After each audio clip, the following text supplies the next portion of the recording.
कुछ लोग शैतान कह रहे हैं, कुछ लोग यीशु कह रहे हैं, लेकिन मैं बता रहा हूँ यहाँ आत्मा चाह रहे हैं कि यीशु मसीह की भी परीक्षा हो। यहाँ पर लिखा है कि तब आत्मा यीशु मसीह को जंगल में ले गया। अपने बाइबल में देखो लिखा है तब आत्मा यीशु मसीह को जंगल में ले गया ताकि, यहाँ पर ताकि लिखा है, ताकि इब्लिस से उसकी परीक्षा हो।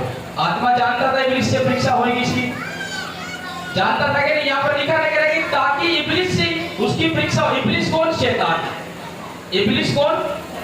शैतान। कह रहा ताकि इब्लिस से उसकी परीक्षा हो, यानी आत्मा जानता था कि यीशु मसीह की परीक्षा मैंने लेनी है। जब आत्मा उतर गया यीशु मसीह के ऊपर, आज एक विश्वासी का जीवन अगर आत्मा से भरा हुआ हो सकता है और कोई दुख समस्या नहीं जा रही है, तो इसका मतलब ये नहीं कि परमेश्वर का आत्मा आपको नहीं देख रहा है।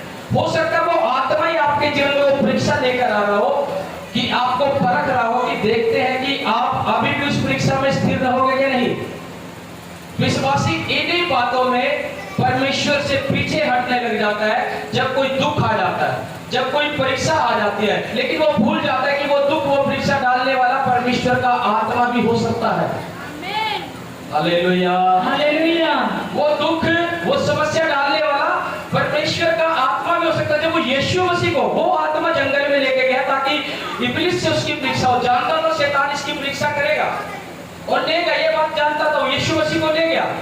आगे पढ़ो क्या कह रहे? वह 40 दिन और 40 रात निराहार रहा, तब उसे भूख लगी। 40 दिन और 40 रात, यानी यीशु मसीह फास्टिंग में चला गया। 40 दिन के और 40 रात के, डे और नाइट फास्टिंग में चला गया यीशु मसीह। और जब फास्टिंग में गया, क्योंकि जैसे मैं बोलता हूँ अगर आप आत्मा से भरने चाहते हो, उपवास रख के आया करो, सप्ताह में उपवास रखो, तभी आप आत्मा को बना के रखोगे अपने जीवन में। आत्मा तो उतर गया यीशु मसीह में पहले, उसके बाद वो 40 दिन और 40 रात उपवास में चला गया, यानी उपवास में चला गया। और उपवास में जाने के बाद फिर पढ़ो आगे क्या कहते हैं? तब उसे भूख लगी। तब परखने वाले ने पास आकर उससे कहा, यदि तू परमेश्वर का पुत्र है तो कह दे कि ये पत्थर रोटियां बन जाएं। यदि तू परमेश्वर का पुत्र है, सभी मेरी तरफ देखेगा। जब यीशु मसीह 40 दिन और 40 रात की उपवास पूरे कर चुका और शैतान तब आया परखने वाला, यानी शैतान आया, वो जानता था यीशु मसीह को भूख लग रही है, इसको रोटी की जरूरत होगी और जंगल में रोटी नहीं है। मैंने पहले बोला जंगल क्या हो सकता है, खाना टाइम से ना हो, पीना टाइम से ना हो, यहाँ पर रोटी नहीं है। और शैतान आ रहा, क्या कर रहा है? यदि तू परमेश्वर का पुत्र है तो। शैतान कभी मिला यीशु मसीह से, कभी फेस टू फेस हुआ आपसे, या फर्स्ट टाइम मिल रहा है? और क्या बोल रहा है? यदि तू परमेश्वर का पुत्र है, यानी वो जानता है कि ये परमेश्वर का पुत्र है। शैतान जानता आपको कि आप परमेश्वर की बेटी और बेटे हो। आमीन, हालेलुया, हालेलुया। शैतान जानता है कि आप परमेश्वर के बेटे और बेटी हो। आमीन। यीशु मसीह को मिला नहीं, वो पहले बोल रहा है, कह रहा है यदि तू परमेश्वर का पुत्र है, कह रहा है इस पत्थर को बोलते रोटी बन जाएगी। वो आपको भी भरमा सकता है। यदि तुम प्रभु प्रभु करते रहते हो, तुम परमेश्वर परमेश्वर करते रहते हो, तुम्हारे परिवार में से तब तक ये दिक्कत गई नहीं, तुम्हारे जीवन में से ये प्रॉब्लम गई नहीं, तुम्हारे शरीर में तो बीमारी गई नहीं, तुम प्रभु प्रभु करते रहते हो। ऐसे शैतान हो सकता है आपके पड़ोसी के, आपके रिश्तेदारों के द्वारा भरमा सकता है इन बातों को। वो बोल सकता है कि तुम इतने साल से प्रभु प्रभु कर रहे हो, तुम इतने साल से मसीह मसीह कर रहे हो, तुम्हारे जीवन में अभी तक ये बदलाव नहीं हुआ, तुम्हारे जीवन में अभी तक ऐसा नहीं हुआ, तुम फिर भी उस परमेश्वर के पीछे पड़ रहे हो। सेम कंडीशन यहाँ यीशु मसीह के साथ हो गया है। कह रहा है यदि तू परमेश्वर का पुत्र है तो इस पत्थर को बोल दे रोटी बन जाएगी। वो जानता था ये परमेश्वर का पुत्र है और परमेश्वर इसको लेकर आया है। वो इस बात को जानता था कि ये मानव जाति के उद्धार के लिए आया है, कि जो कोई विश्वास करेगा वो उद्धार को पा जाएगा, जो कोई विश्वास करेगा वो उद्धार को पा जाएगा। शैतान जानता है कि आपके जीवन से परमेश्वर की क्या योजना है, आपके जीवन से परमेश्वर की क्या प्लानिंग है। और जिसके जीवन से कोई योजना होती है बड़ी, जिसके जीवन से कोई प्लानिंग होती है बड़ी, उतना ही ज्यादा वो दुखों में जाता है, समस्या में जाता है। क्यों जाता है? क्योंकि शैतान नहीं चाहता कि ये योजना परमेश्वर के जीवन में पूरी हो जाए। अगर आप उस योजना में भी परमेश्वर के लिए खड़े रहेंगे, उस दुख में भी खड़े रहेंगे, उस मुसीबत में भी खड़े रहेंगे, वो योजना आपके जीवन में पूरी होगी। Hallelujah, hallelujah. कारण क्या है? क्योंकि शैतान जानता है कि क्या अगर आपकी आत्मिक आंखें खुली होगी तो आप भी जानोगे कि मेरे जीवन से क्या योजना है मेरे परमेश्वर की, मेरा परमेश्वर क्या मुझसे चाहता है। अगर आप आत्मा से भरे हुए होंगे, उसकी आत्मिक आंखें, आपकी आत्मिक आंखें खुली होगी तो आप जानोगे और शैतान को पलटवार दोगे, वो फरमाने के लिए आएगा। यीशु मसीह को भी बोल रहा है, कह रहा है यदि तू परमेश्वर का पुत्र है तो इस पत्थर को बोल दे रोटी बन जाएगा। यीशु मसीह जो है वो आत्मा से परिपूर्ण होता चला गया था और यीशु मसीह ने भी कहा, कह रहा है कि मनुष्य केवल रोटी ही से नहीं परंतु परमेश्वर के मुख से निकले हर एक वचन से जीवित रहेगा।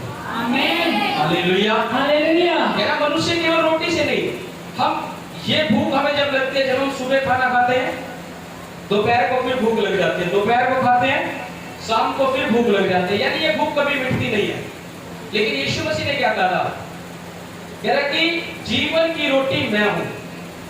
यीशु मसीह ने कहा जीवन की रोटी मैं हूं। वो रोटी क्या है? परमेश्वर का वचन।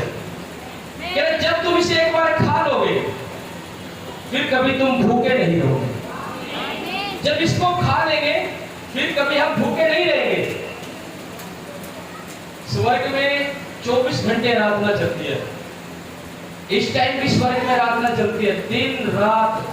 जो परमेश्वर के दूत हैं, जो परमेश्वर के सेवक हैं, वो दिन रात परमेश्वर की आराधना करते हैं।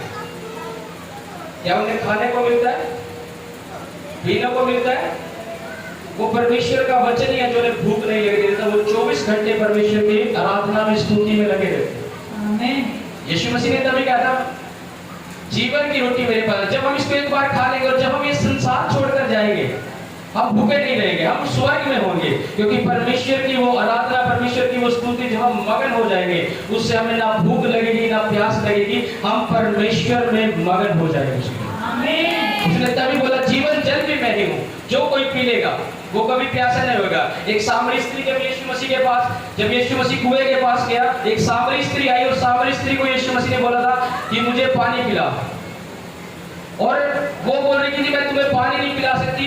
वो जात पात को लेकर ये बातें बोल रही थी कि हम तुम्हें पानी नहीं पिला सकते। यीशु मसीह ने उसको एक बात बोली थी। यीशु मसीह ने कहा था अगर तू मुझे जानती और पहचानती तो मैं तुझे जीवन का वो जल देता जिसे तू एक बार पी लेती और फिर कभी प्यासी ना रहती। यानी कि वहां उस स्त्री की आंखें बंद है, सामरी स्त्री की। अब वो क्या सोच रही है कि यीशु मसीह कोई ऐसा जल देकर जाएगा या मुझे ऐसा कुआं देगा जिसके मैं एक मेरा पर्सनल एक कुआं हो जाएगा, उसमें से हम पानी निकालेंगे पीते जाएंगे। वो संसारिक तौर पर सोचने लगे। लेकिन यीशु मसीह जो आत्मिक तौर से वो बातें कर रहा सामरी स्त्री से, कह रहा यदि तू मुझे पहचान पाती तो मैं तुझे जीवन का वो जल देता जिसे तू एक बार पीती और फिर कभी प्यासी ना होगी। और वो जीवन जल यीशु मसीह अपने अनंत जीवन की बातें अपने वचनों के द्वारा उस स्त्री से बात कर रहा है। Hallelujah, hallelujah. और जब उस स्त्री से बात की उसने, और स्त्री वो सोचने लगी कि ये क्या कह रहा है, और वचन में लिखा है यीशु मसीह ने उसके हर एक बातों को प्रकट कर दिया, हर एक बातों को उसकी प्रकट किया उस सामरी स्त्री की। वो सोचने लगी कि ये कोई भविष्य लगता है। Hallelujah, hallelujah. वो इस बात को लेकर सोचने लगी कि ये कोई भविष्य लगता है जो ये सब बातें प्रकट कर रहा है, क्योंकि जो बातें वो स्त्री जानती थी उसने किसी को नहीं बताया था। यूहन्ना की किताब में आ जाओ एक बार, 4 अध्याय उसका,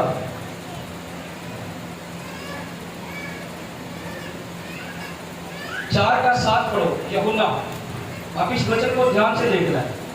इतने में एक सामरी स्त्री जल भरने आई। यीशु ने उससे कहा मुझे पानी पिला, क्योंकि उसके चेले तो नगर में भोजन मोल लेने को गए थे। उस सामरी स्त्री ने उससे कहा तू यहूदी होकर उस सामरी स्त्री से पानी क्यों मांगता है? क्योंकि यहूदी सामरियों के साथ किसी प्रकार का व्यवहार नहीं रखते। यहाँ जात पात को लेकर बात हो रही है। कह रहा तू यहूदी है, हम सामरी हैं, हम तुझे पानी नहीं पिला सकते। हाँ आगे। यीशु ने उत्तर दिया यदि तू परमेश्वर के वरदान को जानती। किसको जानती? यदि तू परमेश्वर के वरदान को जानती। किसको जानती? वरदान को। यदि तू परमेश्वर के वरदान को जानती है। देखो यहाँ एक बात बोल रहा है यीशु मसीह, यदि तू परमेश्वर के वरदान को जानती। वरदान क्या है? अगर आत्मिक आंखें खुली तो ये परमेश्वर का एक वरदान है।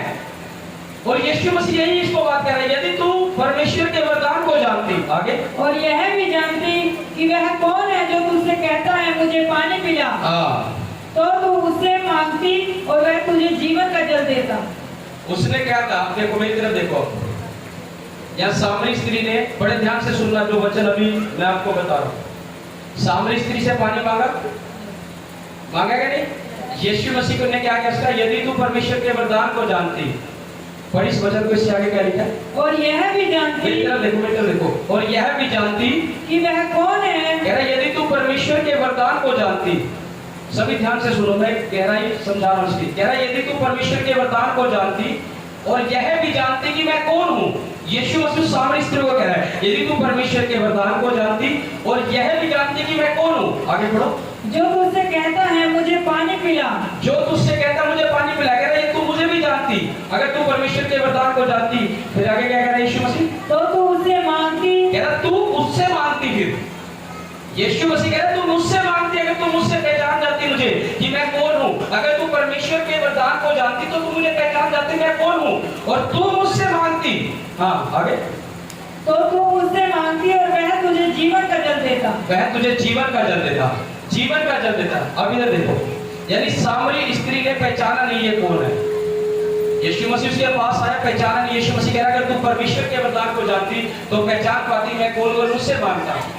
यूहन्ना जब यीशु मसीह का बपतिस्मा हुआ, सभी सुनो, जब यीशु मसीह का बपतिस्मा हुआ और यीशु मसीह यूहन्ना के पास गया, यूहन्ना एकदम से पहचान गया। पहचाना क्या नहीं? कितनों ने पढ़ा? पहचाना कि नहीं यूहन्ना एकदम से? कह रहा प्रभु मुझे तेरे हाथ से जरूरत है बपतिस्मे की। उसने ये बात बोले क्या नहीं? क्योंकि यूहन्ना की आत्मिक आंखें खुली हुई थी। यीशु मसीह उसके पास गया और वो एकदम से पहचान गया कि प्रभु मुझे तेरे हाथ से बपतिस्मा लेने की जरूरत है। सामरी स्त्री के पास गया, ये नहीं पहचानी। और यीशु मसीह कह रहा है कि तू परमेश्वर के वरदान को जानती तो मुझे पहचान जाती मैं कौन हूँ, और तू मुझसे मांगती जैसे यूहन्ना ने मांगा प्रभु तू मुझे बपतिस्मा दे, तू मेरे पास बपतिस्मा लेने के लिए आता। अगर सामरी स्त्री भी पहचान जाती, वो कहती प्रभु तू मुझसे जल मांगता है, मुझे तू अपना जल दे। हालेलुया। कितना समझे इस बात को? परमेश्वर को हम तब पहचान पाएंगे सही से जब हमारी आत्मिक आंखें खुली होगी। अगर आत्मिक आंखें नहीं खुलेगी तो तुम चले जाओगे सामरी स्त्री की तरह चले जाओगे। आत्मिक आंखें खुली रहेगी तो यूहन्ना की तरह तो पहचान पाओगे परमेश्वर क्या काम करना चाहता है हमारे जीवन में, परमेश्वर क्या कह रहा है हमें। Hallelujah hallelujah. यूहन्ना ने कहा प्रभु मुझे तेरे हाथ से बपतिस्मा लेने की जरूरत है, तू मेरे पास आया बपतिस्मा लेने के लिए। सामरी स्त्री भी कह सकती है अगर वो परमेश्वर के वरदान को जानती, वो कह सकती थी इस बात को कि प्रभु मुझे तो तेरे हाथ से जल पीने की जरूरत है, मुझे तेरा जल लेने की जरूरत है, तू मेरे पास आ रहा है। यीशु मसीह उसको समझा रहा है, कह रहा है कि यदि तू परमेश्वर के वरदान को जानती तो तू मुझे भी पहचानती और मुझसे तू मांगती मैं तुझे जीवन का जल देता। आगे लिखो क्या लिखा इसमें। स्त्री ने उससे कहा हे प्रभु मेरे पास जल भरने को तो कुछ है भी नहीं। कह रहा स्त्री कह रही है कि अभी भी वो संसार में है, वो यीशु मसीह को अभी भी क्या कह रही है कि हे प्रभु मेरे पास जल भरने को कुछ नहीं है, मैं क्या दूंगी तुझे बर्तन में जल, क्या भर के दूंगी। वो अभी भी संसार की बातें कह रही है। आगे बढ़ो। और कुआं कह रहा है, अभी क्या कह रही है, कुआं भी कह रहा है। उसने संसार की बातें में जा रही है तो बहुत सी रुकावटें उसे नजर आ रही है। अगर आत्मिक तौर से देखती तो कुछ भी रुकावट ना होती, वो संसार के तौर पर देख रही। कुआं भी कह रहा है, बर्तन भी नहीं है मेरे पास ये भी नहीं है, मेरे पास वो भी नहीं है, प्रभु मैं तुझे कैसे दूं। वो ये बातें यीशु मसीह को बताने लगी, लेकिन यीशु मसीह क्या कहता है, तो फिर वह जीवन का जल तेरे पास कहां से आया। जीवन का जल तेरे पास कहां से आया। कुआं भी कह रहा है, बर्तन भी नहीं है, तू कहां से देगा, कहां से मैं तुझसे वो पानी लूंगी। वो ये बातें बोल रहे हैं। यीशु मसीह क्या कह रहा है, पढ़ो इस वचन को। क्या तो हमारे पिता याकूब से भी बड़ा है जिसने हमें यह कुआं दिया, आगे बढ़ो। और आप ही अपनी संतान और अपने पशुओं समेत इसमें से पिया। यीशु ने उसको उत्तर दिया जो कोई यह जल पिएगा वह फिर प्यासा ना होगा, परंतु जो कोई जल में से पिएगा जो मैं उसे दूंगा वह फिर अनंत काल तक प्यासा ना होगा। इसका 16 पढ़ो, इसका 16 पढ़ो। यीशु ने उसे उत्तर दिया जा अपने पति को यहाँ बुला ला। अब यीशु मसीह क्या कह रहा है, जा अपने पति को यहाँ बुला ला। क्या कह रहा है यीशु मसीह उस स्त्री को, अपने पति को यहाँ बुला। सुनने रहेगा क्या क्या यीशु मसीह ने इसको ऊंची आवाज से क्या कहा, कह रहा जा अपने पति को यहाँ बुला ला। अब यीशु मसीह उस स्त्री को कह रहा जा अपने पति को यहाँ। अब देखो आगे क्या कहता है, पढ़ो। स्त्री ने उत्तर दिया मैं तो बिना पति की हूँ। पढ़ो आगे। यीशु ने उससे कहा तू ठीक कहती है, मैं बिना पति की हूँ, क्योंकि तू 5 पति कर चुकी है और जिसके पास तू अब है वह भी तेरा पति नहीं। Hallelujah, hallelujah, hallelujah, hallelujah. उस स्त्री को क्या कहा है यीशु मसीह ने? यीशु मसीह कह रहा है कि जा तू अपने पति को बुला ला। अब ध्यान से देखो यहाँ पर यीशु मसीह ने उस स्त्री को क्या कहा? जा तू अपने पति को बुला ला। और वो स्त्री क्या कह रही है कि मेरा पति नहीं है। यीशु मसीह अब उसको बता रहा है आगे की बात, कह रहा तू ठीक कह रही है, तेरा पति नहीं है, तू पहले 5 कर चुकी है और छठा जिसके साथ तू है वो भी तेरा पति नहीं अभी, वो भी तेरा पति नहीं अभी। यानी यीशु मसीह जब इतनी बातें बोल रहा है वो घबरा के एकदम से उसके मुंह से वो देखने लगी कि ये कौन बंदा है जो मेरी एक एक बातों को प्रकट कर रहा है। ये कैसे जानता है कि मैं 5 पति कर चुकी हूँ और छठा जो मेरे साथ है वो भी मेरा पति नहीं है। यीशु मसीह बोल रहे हैं जिसके साथ मैं, यानी परमेश्वर के हर एक बातें परमेश्वर जानता है। हो सकता है जो उसकी शादी नहीं हो रही है वो 5 पति कर चुकी है और छठा जिसके साथ है, यीशु मसीह बोल रहे हैं जिसके साथ तू अब भी है वो भी तेरा पति नहीं है। अब वो घबरा रही है, वो आगे क्या कर रही है? आगे पढ़ो इस वचन को भी। यह तूने सच ही कहा है। अब वो स्त्री कह रही है तूने सच ही कहा। आगे बढ़ो। स्त्री ने उससे कहा, स्त्री ने उससे कहा प्रभु मुझे लगता है कि तू भविष्य रखता है। अब खुलने लग रही है उसकी आंखें जब वो भेद प्रकट कर रहा है प्रभु। अब वो बोलेगी प्रभु तू कोई भविष्य रखता है। हाँ पढ़ो। हमारे बाप दादों ने इसी पहाड़ पर आराधना की और तुम कहते हो कि वह जगह जहाँ आराधना करनी चाहिए यरूशलेम में है। Hallelujah, hallelujah. ये सब बातें यीशु मसीह ने उसकी प्रकट की स्त्री की और उसको बताया ये सब बातें, और वो स्त्री मान गई कि तू कोई भविष्य रखता है। और मैं बता रहा हूँ जब स्त्री ने, अब यहाँ पर एक गहरी बात सोचने की है, वो स्त्री जो पानी भरने के लिए आती थी, सभी मेरी तरफ देखो, वो स्त्री जो पानी भरने के लिए आती थी यानी उसके पाप था कोई उसके जीवन में। जो सामरी लोग थे वो उसके साथ कोई लगना पसंद नहीं करता था क्योंकि वो स्त्री एक व्यभिचारिणी थी। वो एक व्यभिचारिणी थी, वो जानते थे इनमें एक ऐसा नियम होगा उस टाइम में कि कोई भी इसके साथ नहीं लगेगा, पानी भरने के लिए नहीं जाएगा। वो अकेली, हो सकता है दोपहर के टाइम अकेली पानी भरने जाते जब सब पानी भर चुके होंगे, लेकिन कोई उसके साथ लग नहीं रहा। क्यों? क्योंकि वे व्यभिचारिणी थे, व्यभिचार का पाप था उसके जीवन में। वो व्यभिचारिणी थी, उसको अकेले ही मटका उठाकर जाना पड़ता था। लेकिन उसका एनकाउंटर किसके साथ हो रहा है? किसके साथ हुआ? यीशु मसीह के साथ हुआ कि नहीं? क्यों हुआ? यीशु मसीह तब भी आ सकता था, जो धार्मिक लोग जो पाप नहीं किए थे जब पानी भरने आते थे। यीशु मसीह तभी क्यों आया? तभी क्यों आया जब वो पापी स्त्री जो कुएं पर आई पानी भरने के लिए? क्योंकि यीशु मसीह ने कहा मैं पापियों के लिए ही आया। यीशु, सभी ने उसको छोड़ दिया, वो अकेले पानी भरने जाते थे, कोई उसके पास नहीं जा रहा था। लेकिन यीशु मसीह क्यों गया? क्योंकि यीशु मसीह अपने वचन को पूरा कर रहा है। वो तब भी आ सकता था जब सुबह के समय में जब सभी लोग पानी लेने के लिए आते थे और पानी भरकर जाते थे। वो तब क्यों आया जब एक पापी स्त्री, जब एक व्यभिचारिणी स्त्री पानी भरने के लिए आई। यीशु मसीह ने उसको कहा, कह रहा कि यदि तू मुझे जानती और पहचानती और तू मुझसे मांगती, यानी यीशु मसीह जान चुका था कि व्यभिचारिणी औरत है और यीशु मसीह ने उस वचन को पूरा किया कि जो बोलता है कि मैं पापियों के लिए आया हूं। और उसने उसकी सब बातें बताई और वचन में लिखा उसी टाइम वो स्त्री समझ गई ये भविष्य रखता है। और उस स्त्री ने, जब हम इस वचन को आगे पढ़ते हैं, उस स्त्री ने पूरे गांव में खबर फैला दी कि कोई भविष्य रखता आया है। उसने वो सब बातें बता दी है मेरे बारे में जो कोई नहीं जानता, जिसको मैंने किसी को नहीं बताया, वो सब बातें उसने मेरी बता दी। वो पूरे गांव में यीशु मसीह का प्रचार करने लगे।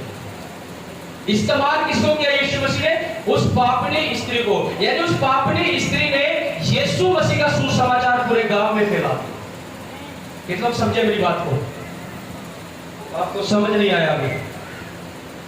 जो पापनी स्त्री थी, जिस गांव में यीशु मसीह का भी सुसमाचार नहीं पहुंचा, लेकिन प्रभु ने पहुंचाया किसके द्वारा? उस पापी स्त्री के द्वारा। उसे एक सुसमाचार की चाबी बनाकर यीशु मसीह ने इस्तेमाल किया।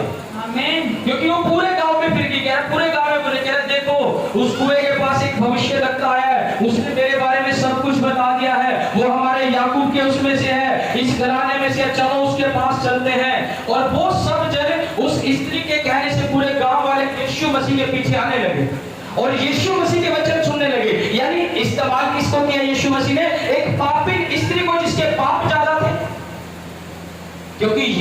मसीह जो है वो पापियों के लिए आया है। आमीन। जब उसका एनकाउंटर यीशु मसीह के साथ हुआ, क्या वो अब भी पापी नहीं होगी? क्योंकि उसका एनकाउंटर यीशु मसीह के साथ हो गया।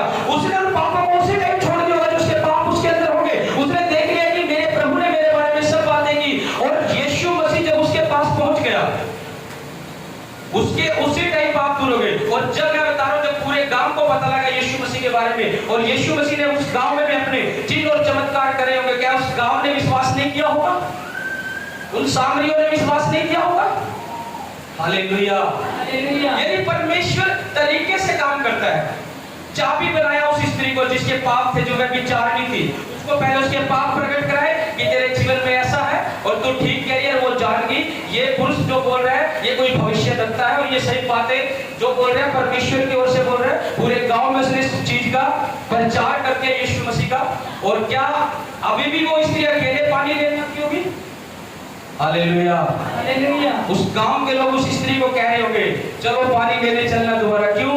उसके मान सम्मान को बढ़ा दे, क्योंकि इस स्त्री ने पूरे गांव को सही मार्ग पर लगा दिया। आमीन। हालेलुया। हालेलुया। आज यीशु मसीह आपके मान सम्मान को बढ़ाएगा। यीशु मसीह के नाम आमीन। मैंने कहा आज यीशु मसीह आपके मान सम्मान को बढ़ाएगा। आमीन। उस स्त्री के समान, जैसे सामरी स्त्री के मान सम्मान को बढ़ाया, जिसके साथ कोई पानी लेने भी नहीं जाता था, जिसे अकेला छोड़ा था, जब यीशु मसीह के साथ उसका एनकाउंटर हो गया, पूरा गांव उसके सहयोग में आ गया और उसके साथ मिलकर चलने लगा। आमीन। आज हो सकता है किसी ने भी आपको अकेला छोड़ रखा, कोई आपसे विरोध क्यों ना करो, लेकिन यीशु मसीह आपके मान सम्मान को बढ़ा रहा है। आमीन। मैंने कहा यीशु मसीह आपके मान सम्मान को बढ़ा रहा है। आमीन। हालेलुया। हालेलुया। ये आत्मा का काम है। जब हम आत्मा में चलेंगे, आत्मा हमें चलाए चलेगा। यीशु मसीह को कौन चलाए चला रहा था? उसका आत्मा परमेश्वर का। उस स्त्री के समय में कौन लेकर गया? परमेश्वर का आत्मा, क्योंकि यीशु मसीह आत्मा से परिपूर्ण हो गया। और वो उस स्त्री के पास जब गया, उस स्त्री ने पूरे गांव में सुसमाचार का प्रचार किया, और उस स्त्री का पूरा जीवन बदल गया। आमीन।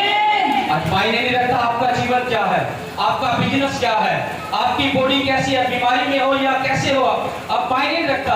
अगर आप यीशु मसीह के अनुसार चलोगे, उसके आत्मा के अनुसार चलोगे, परमेश्वर आपके मान सम्मान, आपकी इज्जत को बढ़ाएगा यीशु मसीह के नाम में। आमीन। जो लोग आपको पसंद नहीं करते, परमेश्वर उन्हीं के सामने आपको उठाएगा यीशु मसीह के नाम में। आमीन। हालेलुया। हालेलुया। हालेलुया। हालेलुया। क्योंकि परमेश्वर जो है वो अपने एक प्लानिंग से, एक योजना से अपने लोगों के जीवन में काम करता है। आमीन। हालेलुया। हालेलुया। साउल का जीवन क्या था? साउल पाप में पड़ा हुआ था। वो कलीसिया को सताता, मारता, कूटता, लेकिन उसका एनकाउंटर भी किसके साथ हुआ था? किसके साथ हुआ था? जब मार्ग में जा रहा था, यीशु मसीह के साथ उसका एनकाउंटर हुआ, और यीशु मसीह ने उसको पकड़ा और बोला तू मुझे क्यों सताता है? और वचन में लिखा जब यीशु मसीह से उसका वार्तालाप हुई, वो 3 दिन ना देख सका, ना कुछ खाया, ना पिया, यानी 3 दिन जो है वो उपवास में चला गया। साउल उपवास में चला गया, 3 दिन ना कुछ खाया, ना पिया, ना देख सका। 1 मिनट अगर आप आंखें बंद करोगे ना, यहाँ पर आप आंखें बंद करके, मैं बोलूंगा थोड़ा सा आगे तक चलो, आंखें बंद करके आप चल के देखो, आपके अंदर कितनी घबराहट, बेचैनी पैदा हो जाएगी। और साउल कितने दिन? 3 दिन ना कुछ देख सका, ना कुछ खाया, ना पिया, 3 दिन तक। हालेलुया। प्रॉब्लम आई साउल के ऊपर, बड़े ध्यान से समझो, मेरी तरफ देखो सभी। प्रॉब्लम आई साउल के ऊपर, इस वचन की गहराई को समझो क्या कह रहा है। साउल के ऊपर प्रॉब्लम आई, प्रॉब्लम यानी 3 दिन ना देख सका, ना कुछ खाया, ना पिया, समस्या में चला गया, एक कोने में पड़ रहा, यानी 3 दिन उपवास में गया वो। 3 दिन साउल ने उपवास रखा परमेश्वर के लिए। जब एक विश्वासी दुखों में चला जाता है, समस्या में चला जाता है, और जो विश्वासी दुख समस्या में और ज्यादा परमेश्वर के नजदीक हो जाता है, परमेश्वर उसकी प्रार्थना को सुनता है। यहाँ साउल चला गया, 3 दिन ना कुछ खाया, ना पिया, उपवास रखकर प्रभु यीशु मसीह को पुकारने लगा, और प्रभु ने अपने एक चेलों को भेज दिया, हनन्या। उस चेले का नाम था हनन्या। उसको भेज दिया, कह जा वहां पर मुझे पुकार रहा है साउल, वो मुझे तंग कर रहा है प्रार्थना में, वो मुझे हिला दिया उसकी प्रार्थना ने। क्या आपकी प्रार्थना ने परमेश्वर को हिलाया? साउल की प्रार्थना ने हिला दिया परमेश्वर को। साउल इतना पापी था, फिर भी उसकी प्रार्थना से परमेश्वर हिल गया। 3 दिन की प्रार्थना ने, सिर्फ 3 दिन के फास्टिंग से परमेश्वर हिल गया। हनन्या को बोल रहा है, जा वो साउल मुझसे प्रार्थना कर रहा है, उसने मुझे हिला दिया प्रार्थना में, कह रहा जा उसके लिए प्रार्थना कर, उसके लिए प्रार्थना कर, उसका मसा कर प्रार्थना के द्वारा, ताकि वो मेरे कामों के लिए तैयार हो जाए। क्योंकि उसने प्रार्थना ऐसी की कि प्रभु मुझे तैयार कर। और उसने अपना सेवक हनन्याह, प्रभु यीशु मसीह ने भेजा। हनन्याह भी डर गया एक बार, प्रभु वो तेरे लोगों को मारता कूटता है, वो सताता है। यीशु मसीह ने हनन्याह को बोला, कह रहा चुप हो जा, कह रहा वो मेरा चुना हुआ पात्र है। चुना हुआ क्या, यानी मैंने चुन लिया उसको। वो 3 दिन और रात मुझे पुकारा, उसकी प्रार्थना ने मुझे हिला दिया है। मैं उसकी प्रार्थना को उत्तर अब दूंगा। जब तक प्रार्थना से परमेश्वर को नहीं हिलाओगे, उत्तर नहीं आने वाला। अगर उत्तर चाहिए तो ऐसी प्रार्थना करो, ऐसी प्रार्थना करो कि परमेश्वर हिल जाए और परमेश्वर मजबूर हो जाए अपने लोगों को प्रार्थना का उत्तर देने के लिए। आमीन, हालेलुया, हालेलुया। आज विश्वासी प्रार्थना नहीं करता, इस हिसाब से प्रार्थना नहीं करता। 10 मिनट 15 मिनट की प्रार्थना में परमेश्वर हिल जाएगा। साउल ने 3 दिन और रात ना कुछ खाया ना पिया, प्रार्थना करता रहा और उसकी प्रार्थना से परमेश्वर हिल गया और परमेश्वर मजबूर हो गया उसको उत्तर देने के लिए उसकी प्रार्थना को। और अपना दास हनन्याह अपना सेवक भेजा और उसने प्रार्थना के लिए लिखा। उसी टाइम वो देखने लग गया और परमेश्वर के काम करने लगा। उसका नाम साउल से पौलुस रख दिया गया। आमीन, हालेलुया, हालेलुया। उसका नाम साउल से पौलुस रख दिया गया और उसने परमेश्वर के बड़े बड़े काम किए। ये वही पौलुस है जो ये बात बोलते हैं अपनी पत्री में, कह रहा है कि मैं सबसे ज्यादा गैर भाषा में प्रार्थना करता हूं। सबसे ज्यादा गैर भाषा बोलने वाला मैं हूं। यीशु मसीह के 12 चेले थे। 12 चेले के 12 चेले जरूरी नहीं है एक बराबर ही थे, लेवल था उनमें भी।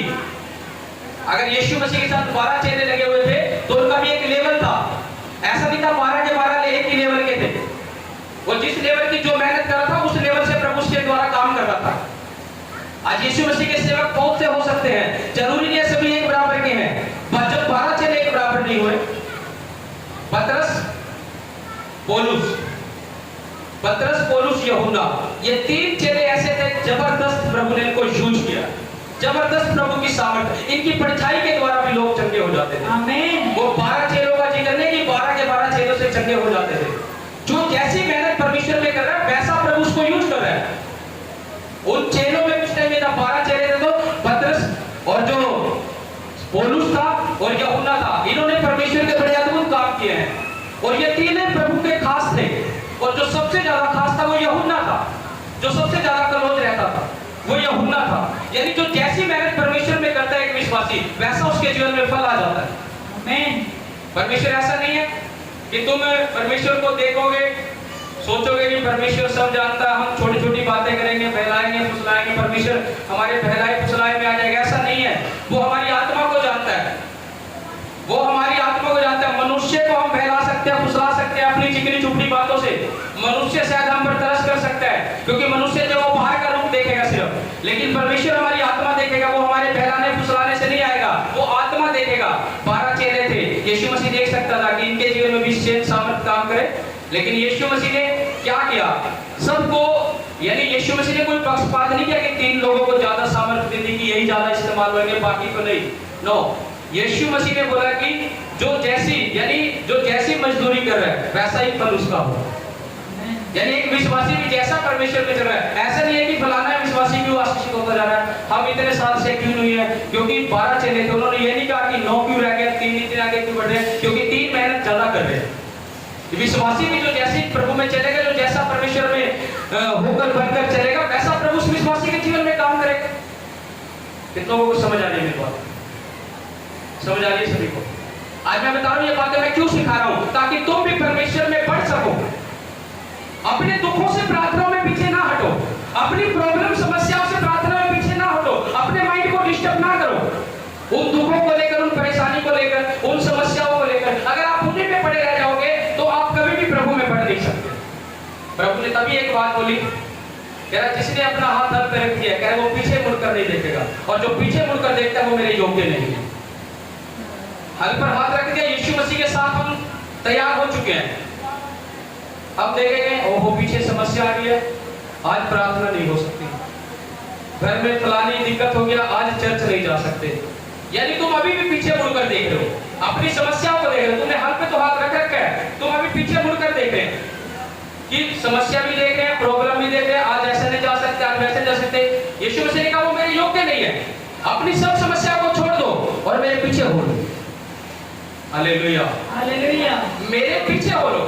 आज विश्वासी क्यों मार खाता है? क्योंकि यीशु मसीह के वचनों का पूरा ज्ञान नहीं है, पूरी समझ नहीं है। पादरी यहाँ सिखाता रहता है, आपका पास्टर आपको वचनों को गहराई में लेकर जाता सिखाता है। जब आप उनको फॉलो करके चलते हो तब उन वचनों से जान सकोगे आप।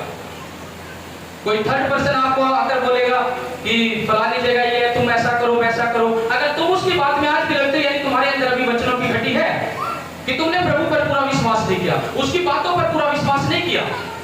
प्रभु क्या कह रहा था, वचनों में क्या सीखा आपने? यीशु मसीह ने कहा मेरी प्रजा जो है अधूरे ज्ञान से नाश हो रही है, यानी ज्ञान नहीं है, नाश हो रहे हैं। अगर मान लो यीशु मसीह ने कहा अपने वचन में लिखा है, उसने बोला मैं तेरे नाम के निमित्त अपने स्वर्गदूतों को आज्ञा दूंगा। भजन संहिता 91 में लिखा है, कह रहा मैं तेरे नाम के निमित्त अपने स्वर्गदूतों को आज्ञा दूंगा कि जहां कहीं तू जाए वो तेरी रक्षा करे, वो तुम्हें हाथों हाथ उठा ले, कहीं ऐसा ना हो तुम्हारे पांव में पत्थर से ठेस लगे। Hallelujah, hallelujah. ये वचन प्रभु ने अपने लोगों को दिया, लेकिन किन लोगों को दिया? ये वचन किन लोगों के लिए है? ये वचन किन लोगों के लिए? वचन तो आपने सुना है, ये वचन तो आपने पढ़ा है, लेकिन ये वचन है किन लोगों के लिए? क्या ये सभी लोगों के लिए है? किन लोगों के जीवन में ये वचन काम करेगा? ये बातें सीखने की और समझने की है। तभी प्रभु कहता है मेरी प्रजा अधूरे ज्ञान से नाश है, क्योंकि ज्ञान पूरा नहीं रखती है और नाश हो जाती है। अगर तुम मार्ग से जा रहे हो, मार्ग से जाते हुए तुम्हें पता है कि रास्ते में नदी का पुल आया, नदी का पुल टूटा हुआ है और रास्ता बंद है, वहां पर लिखा है कि आगे पुल टूटा है, और तुम फिर भी जाओगे, तुम बोलोगे नहीं प्रभु ने कहा, वचन में तो लिखा है कि वो अपने स्वर्गदूतों को आज्ञा देगा, कह रहा वो तुम्हें हाथों हाथ उठा लेंगे। वो पुल टूटा हुआ है, हम देख रहे हैं, नदी का रास्ता नहीं, और उसमें जाके गिर जाएंगे नदी में, क्या बच जाएंगे? बच जाएंगे? क्यों नहीं बचेंगे? क्यों नहीं बचेंगे? परमेश्वर ने तो कहा कि वो अपने स्वर्गदूतों को आज्ञा देगा। कुछ लोगों के जीवन में ये काम करती है सोच, हम ऐसा करते हैं कोई नहीं, चलो जो होएगा परमेश्वर संभालेगा, वचन में ऐसा लिखा है, ऐसा लिखा है। लेकिन वो वचन है किसके लिए? हर एक वचन हर एक बंदे के लिए नहीं है। मैं आपको बता रहा हूं ये बात, हर एक वचन हर एक बंदे के लिए नहीं है। वो कंडीशन के ऊपर मायने रखता है हमारी। हम ऐसा नहीं कह सकते कि वो हर एक जीवन में पूरा करेगा वचन, जहां कंडीशन जैसी होगी। अगर पुल टूटा हुआ है, तुम बोलोगे पतरस जो है वो पानी पे चल गया था तो हम भी चल जाएंगे, वचन में तो ये भी लिखा है। लेकिन मैं आपको बता रहा हूं, जब तक परमेश्वर की आवाज नहीं सुनने वाले होंगे आप, जब तक परमेश्वर की आवाज को नहीं सुनने वाले होंगे, डूब जाओगे। पतरस खुद नहीं प्रभु यीशु मसीह के पास गया। जब आप वचन पढ़ते हो तो पतरस ने खुद कहा, पहले प्रभु की आवाज सुनी, उसने बोला हे प्रभु यीशु यदि तू है तो मुझे आज्ञा दे कि मैं पानी पर चल कर आऊं। वो पहले प्रभु से आज्ञा मांग रहा है, वो ये नहीं कह रहा कि मैं भी आ रहा हूं पानी में। और प्रभु यीशु मसीह ने पतरस को आज्ञा दी थी, कह रहा ठीक है तू मेरे पास आ जा, तब पतरस पानी पर चला था। ये लोग समझे इस बात को। हर एक वचन हर एक बंदे के लिए नहीं है। पतरस पानी पर चल गया, क्यों चला? कि उसने प्रभु की आवाज को सुना, उसने प्रभु को बोला कि प्रभु अगर तू है, सच में तू, लोग डर रहे थे, कोई कह रहा है ये भूत आ गया, कोई आ गया, लेकिन पतरस ने ये बात बोली, कह रहा प्रभु यदि तू है तो मुझे आज्ञा दे। अगर प्रभु उसको बोल देता है, कह रहा तुझे नहीं चलना पानी पे, तो क्या पतरस जाता? अगर जाता तो डूबता। लेकिन आज्ञा किसने दी? आज्ञा किसने दी? प्रभु यीशु मसीह ने दी कि नहीं? पतरस ने आवाज को सुना प्रभु की, कह रहा प्रभु अगर तू है तो मुझे आज्ञा दे कि मैं तेरे पास आऊं। प्रभु ने क्या आ जा, और लिखा उसी टाइम वो पानी पर चलने लग गया। आमीन। आज तुम जब पुल टूटा हुआ, क्या तुमने प्रभु की आवाज को सुना? चल निकल जा, कोई बात नहीं, मैं तुझे उठा लूंगा। तुम अधूरे ज्ञान के कारण उधर से जा रहे हो। कोई भी ऐसा काम जो तुम्हें हानि पहुंचाता है, जब तक तुम्हें प्रभु आज्ञा नहीं दे रहा, जब तक तुम्हें प्रभु आवाज नहीं लगा रहा, तब तक अगर तुम उस काम को करोगे तो नाश हो जाओगे। तभी प्रभु ने कहा मेरी प्रजा जो है वो अधूरे ज्ञान से नाश हो जाती है, ज्ञान पूरा ना होने के कारण। हालेलुया। पुल टूटा हुआ फिर भी जा रहे नहीं, पतरस चल गया था, हम भी चल लेंगे। क्यों चलोगे? प्रभु ने कहा तुम्हें चलो।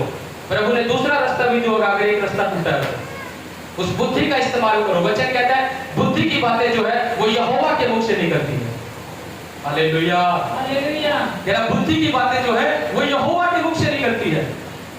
जब यहोवा के अनुसार चलोगे, जब उस यीशु मसीह के अनुसार चलोगे, फिर आपके जीवन में वो वचन पूरे होंगे। आमीन। और वो वचन उन लोग, मैंने बोला कि कौन लोग उन चीजों को पहचान पाएंगे जिनकी आत्मिक आंखें खुली होगी।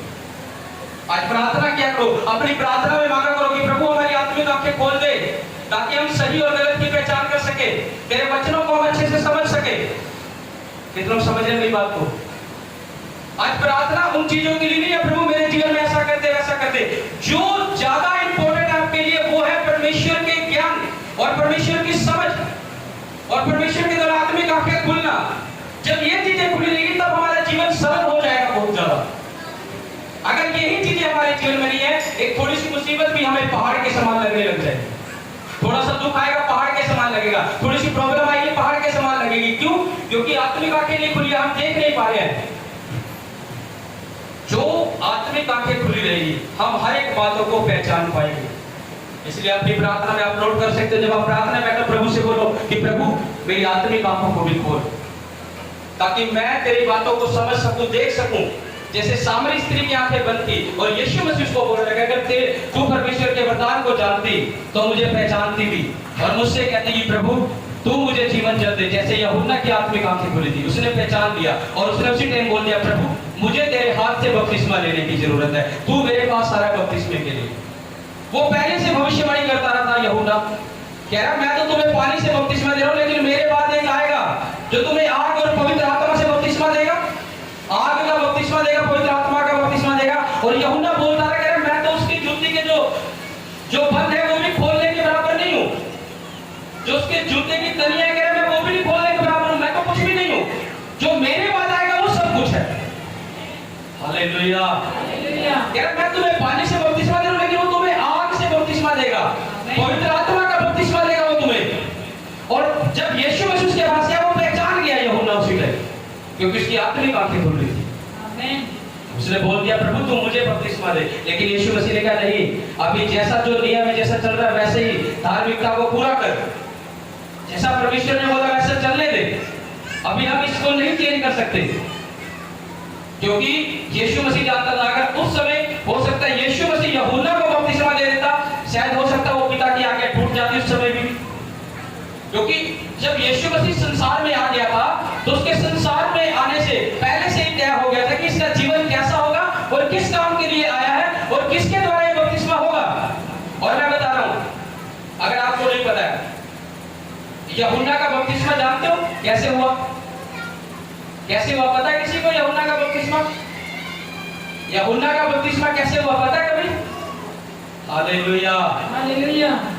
जब यीशु मसीह मरियम के गर्भ में आया और जब वो अपनी बहन के पास गई, एलिशिबा के पास गई, और एलिशिबा भी जो है वो क्या थी? गर्भ से थी। एलिशिबा जो है गर्भ से थी। कितनों ने ये वचन पढ़ा? जब मरियम और एलिशिबा जो गर्भ से थी, पढ़ा है कि नहीं? कुछ नए लोग हैं शायद वो बाइबल नहीं पढ़ते, शायद इतना नहीं पता उनको। मरियम जब अपनी बहन एलिशिबा के पास की, वो दोनों गर्भवती थी और वो जब दोनों गले मिली, एलिशिबा ने क्या कहा कि तू धन्य है, मरियम को बोला, कह रहा तेरा प्रणाम सुनते ही मेरा बच्चा जो पेट में उछल पड़ा उसी टाइम, क्योंकि वो भी गर्भ से थी, वो भी गर्भ से थी, उसी टाइम यीशु मसीह का मसा उसके अंदर चला गया। आमीन, हालेलुया, हालेलुया।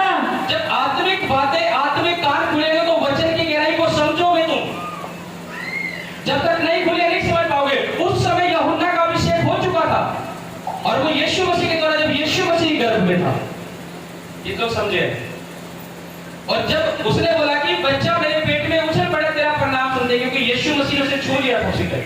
आमीन, हालेलुया, हालेलुया। जब यीशु मसीह छू लेता तो उसकी योजना, उसकी प्लानिंग उत्तम हो जाती है और वो उत्तम कामों के लिए चुना जाता है यीशु मसीह के नाम में। अगर आज आप तैयार होंगे कि यीशु मसीह हमें भी चुने, मैं बता रहा हूं तुम्हें, आज परमेश्वर तुम्हें भी उत्तम कामों के लिए, जो तुम्हारा उत्तम भाव होगा उसमें तुम्हें लेकर जाएगा यीशु मसीह के नाम में। Hallelujah, hallelujah, hallelujah, hallelujah. आज जरूरत है हमें परमेश्वर के वचनों को समझने की और देखने की कि प्रभु कैसे काम करता है हमारे जीवन में, कि प्रभु तू कैसे हमें लेकर चलेगा।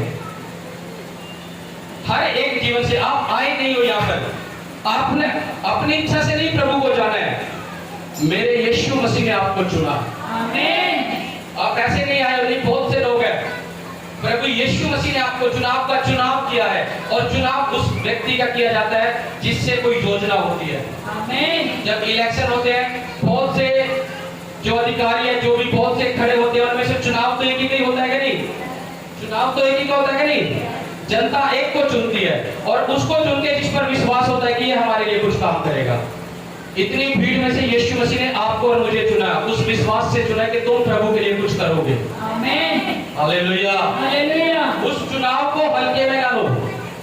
आपका चुनाव यीशु मसीह ने इसलिए किया इतनी भीड़ में से पहले, ताकि तुम प्रभु के लिए कुछ करोगे। अगर तुम तैयार नहीं होगे तो प्रभु आपके जीवन में काम नहीं कर पाएगा। तुम्हें तैयार होना पड़ेगा प्रभु के लिए, अगर प्रभु ने आपको चुना है। Hallelujah, hallelujah. प्रभु ने आपको चुना तो तुम्हें तैयार होना पड़ेगा, और मेरा परमेश्वर फिर आपके जीवन में अद्भुत अद्भुत अद्भुत करता जाएगा। आमीन, आमीन, आमीन। Hallelujah, hallelujah, hallelujah. हालेलुया। पौलुस को चुन लिया, पौलुस के जीवन में अद्भुत काम करना शुरू किया। मूसा को चुन लिया, मूसा के जीवन में अद्भुत काम करना शुरू किया।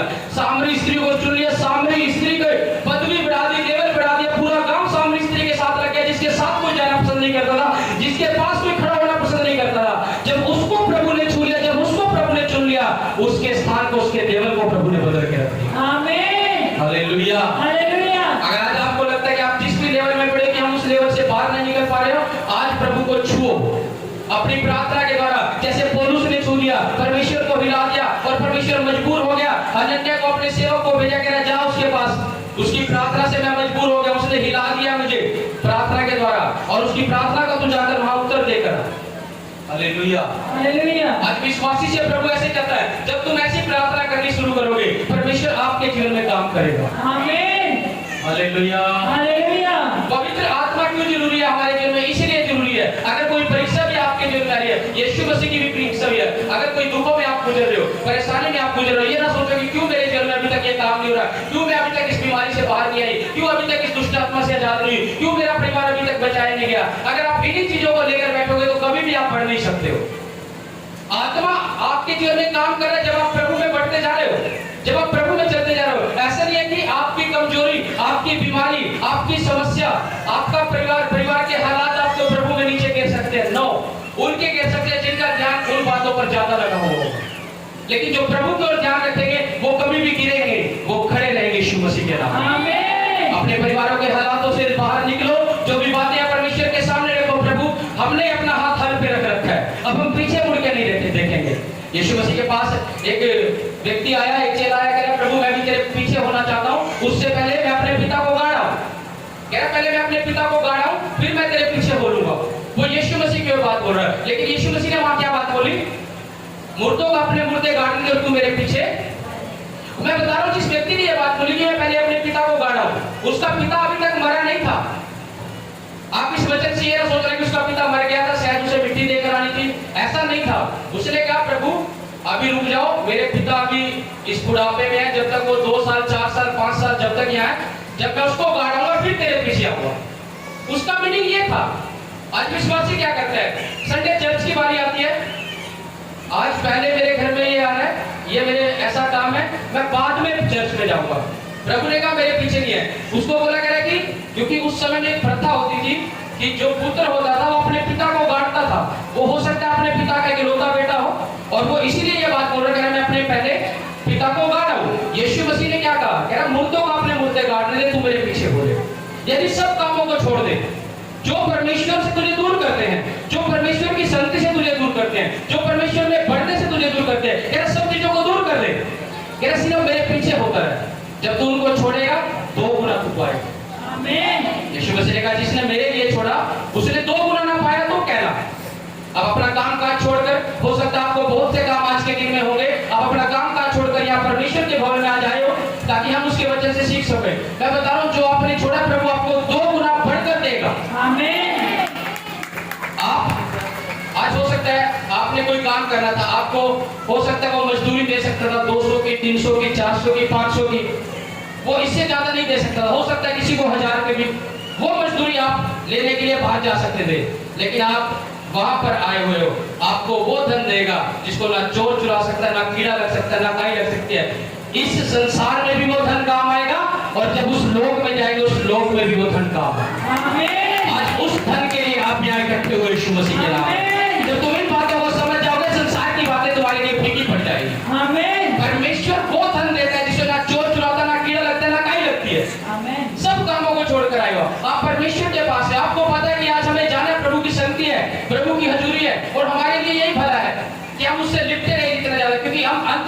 चल रहे हैं। जितना तुम प्रभु से दूर होंगे, जितना तुम दूर होंगे उतना ही दुष्ट तुम्हारे नजदीक आए। जितना तुम सोचोगे कि नहीं हम नहीं जाते, इतने टाइम से जा रहे हैं, हमने क्या पाया, बहुत से लोगों की गवाही सुनते प्रभु काम करता है। ऐसा नहीं है वो आपके जीवन में काम नहीं कर रहा। हो सकता है आपकी प्रॉब्लम काफी समय से रुक रही हो सकता है रुकावट काफी समय से रुक रही हो। ऐसा नहीं है कि प्रभु आपको देख भी नहीं रहा, वो ऐसा नहीं है। अगर आपको उसने चुना है, आपका चुनाव किया तो कुछ योजना है, उस योजना के तहत वो आपके जीवन में काम करे। आमीन आमीन आमीन। परमेश्वर को अपनी प्रार्थना में बोलना शुरू करो कि प्रभु मेरे जीवन में जो तेरी योजना उसको प्रकट कर, मेरी आत्मिक आंखें को खोल ताकि मैं तेरे कामों को देख सकूं, तू मेरे जीवन में कैसे काम करना चाहता है। आमीन।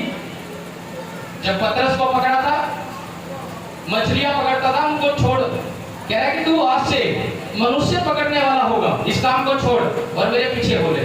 पतरस ने ये बोला, नहीं प्रभु तेरे पीछे कैसे जाऊंगा, मैंने तो अभी गुजारा करना, अपना घर संभालना है, परिवार संभालना है, मैंने ये काम करना, मैं कैसे तेरे पीछे बोलूं। पतरस ने एक बार भी नहीं कहा। पतरस की आत्मिक आंखें खुल चुकी थी, पतरस जान चुका था। उसकी आत्मिक आंखें उसी टाइम खुल गई थी जब उन्होंने पूरी रात जाल डाला और एक भी मछली नहीं आई। और जब प्रभु यीशु मसीह की नाव में आया, उनको क्या बोला, नाव को बीच में ले, गहराई में ले, कह रहा अब जाल डाल। पतरस कह रहा प्रभु क्या बात कर रहा है, पूरी रात जाल डाला है, एक भी मछली नहीं आई, तू दोबारा कह रहा है। प्रभु ने कहा तू जाल डाल, और पतरस कहता है कि चलो ठीक है प्रभु तू कहता है तो डालता हूं। यानी उसके शब्द ऐसे थे, अभी पूरी तरह विश्वास नहीं लेकर, चलो ठीक है प्रभु तू कहता है तो डाल देता हूं। वो बीच में लेकर गया, जैसे जाल डाला वो पूरा जाल भर गया, और यहां तक भर गया कि उसके जाल फटने लगा। और जब मछलियां पूरी नाव में आई, उस समय पतरस की आंखें खुली। पतरस क्या कहता है प्रभु को, प्रभु मेरी नाव में से चला जा, मैं पापी मनुष्य। ये पतरस के वर्ड थे। क्यों खुली? क्योंकि उसकी आत्मिक आंखें उसी टाइम खुल गई। उसने फिर पहचान लिया कि मैं पापी हूं, मैं पापी हूं। उसको पाप अपने नजर आए। उसने कहा प्रभु मैं पापी मनुष्य हूं, मेरी नाव में से तू चला जा। और प्रभु ने फिर उसको आगे चलकर बोला कि आज से तू मछलियां नहीं पकड़ेगा, आज से तू मनुष्य को पकड़ेगा। वहां पर भी पापी को चुना। सामरी स्त्री थी जो पापी थी, व्यभिचारिणी थी, वहां पर भी उस पर दया की। और पतरस जो बोल रहा है मैं पापी हूं, जब उसकी आत्मिक आंखें खुल गई, उसको चुना। कह रहा आज से तू मछलियां नहीं पकड़ेगा, आज से मैं तुझे मनुष्य पकड़वाने वाला बनाऊंगा, तू मेरे पीछे हो ले। जब हम प्रभु के पीछे होते हैं, प्रभु एक योजना से, एक प्लानिंग से काम करता है हमारे जीवन में। अब वो ये बोल सकता था मैं अपने बिजनेस पर डिपेंड हूं, मैं बिजनेस नहीं करूंगा, मछलियां नहीं पकड़ूंगा, क्या खाऊंगा क्या करूंगा। उसकी आत्मिक आंखें उसी टाइम खुल गई थी। उसने ये नहीं बोला क्या खाऊंगा क्या करूंगा। वही व्यक्ति बोल सकता है आज चर्च नहीं जाऊंगा, आज काम करना है, आज वो करना है, आज कैसे करूंगा, काम नहीं करूंगा, ये काम रुक जाएगा, वो काम रुक जाएगा। वो उसके शब्द होते हैं जिनकी अपनी आत्मिक आंखें नहीं खुली। जिनकी आत्मिक आंखें खुल चुकी है, वो सब काम काज छोड़ के पहले परमेश्वर के भवन में उसके दिन को, उसकी संति को बनाने वाला होता है। आमीन। पतरस ने मछलियां पकड़ता था, अच्छा व्यवसाय चल रहा था, उसको बोला तू मनुष्य को पकड़ेगा। ठीक है प्रभु आज से ये व्यापार बंद लगा और मैं तेरे पीछे हो लेता हूं। आमीन। क्या पतरस गरीब रहा, कंगाली में रहा? आज स्वर्ग में है वो यीशु मसीह के साथ। आमीन। सबसे बड़ा धन उसने इकट्ठा किया। आमीन। हो सकता मछलियां पकड़ता रहता तो शायद पाप भी करता जाता, बहुत पाप उसके जीवन से हो सकते थे। एक विश्वासी जब चलता है, जब वो प्रभु के साथ नजदीकी रिश्ता बना के रखता है, उसके पाप दूर रहते हैं। क्योंकि प्रभु का वचन तलवार की तरह काटता रहता है कि तूने ये काम नहीं करना, ये पाप है तेरे लिए, तूने ऐसा नहीं करना, ये पाप है तेरे लिए। वो तलवार की तरह काटता रहेगा। किनको काटेगा? जो प्रभु की शक्ति में बने रहेगा, जो प्रभु से लिपटा रहेगा। आमीन।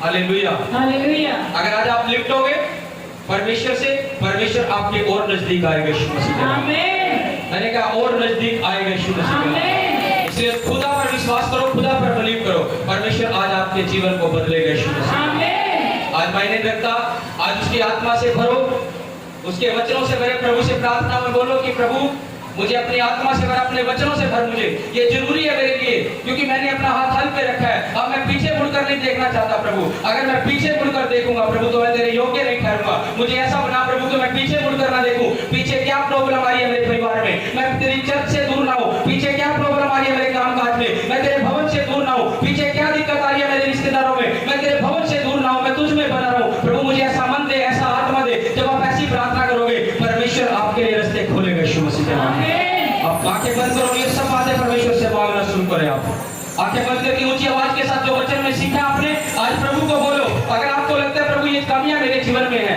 ये प्रॉब्लम मेरे जीवन में है, प्रभु आज प्रभु को बोलो, प्रभु मैं इस पाप से दूर होना चाहती हूँ, मैं इस कमी से दूर होना चाहती हूँ। प्रभु बोलो आज हर एक आंखें बंद करके।